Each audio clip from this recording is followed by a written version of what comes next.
তো বন্ধুরা, ভারতের সেই স্ট্যাচু অফ ইউনিটি ভিজিট করে আমরা পিঙ্ক অটো চেপে চলে গেলাম হচ্ছে জুতে গিয়ে আমরা অনেক এক্সাইটেড ছিলাম, কারণ কি অনেক অনেক বছর পর সেই জুতে যাওয়া।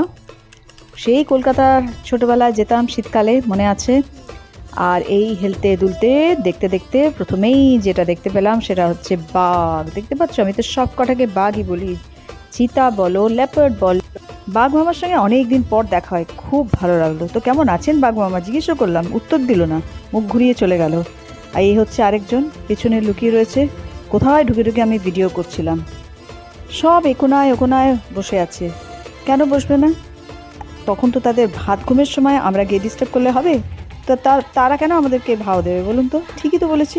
এই হচ্ছে সিংহ, আর এই হচ্ছে তিনি, তার ছোট জন, যে নিয়ে নিজেকে সিংহ মনে করে স্ট্যাচুর মতন বসে আছে এক জায়গায়। টকন